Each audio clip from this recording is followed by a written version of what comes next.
Dans cette grande librairie bordelaise, sport et littérature font plutôt bon ménage. Du rugby et du foot bien sûr, mais aussi de la boxe ou encore du sport automobile. Toutes les disciplines se côtoient.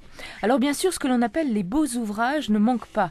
Photos et textes mettent en exergue la pratique du sport, le talent du champion, le souvenir de l'événement. L'image est alors le support du livre. Mais on découvre aussi que la photo peut s'effacer au profit des mots. L'intrigue mêle alors le sport à l'amour, au crime ou à l'histoire. Le rayon sport est vraiment un sujet littéraire, on le voit depuis très très longtemps.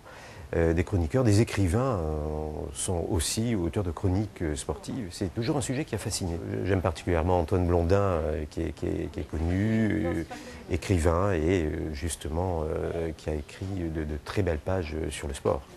Je pense qu'il faut avoir un talent littéraire évidemment, mais un écrivain peut être un grand sportif et ce n'est pas du tout paradoxal.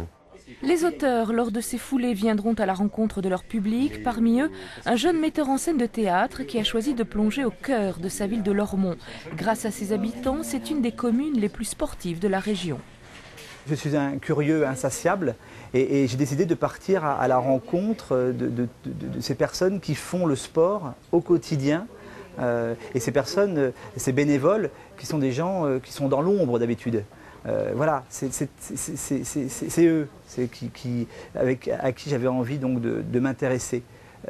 Voilà, de partir à leur rencontre, les présidents de clubs, les personnes qui font les sandwichs pour les joueurs, les parents qui ne se contentent pas de déposer leurs enfants.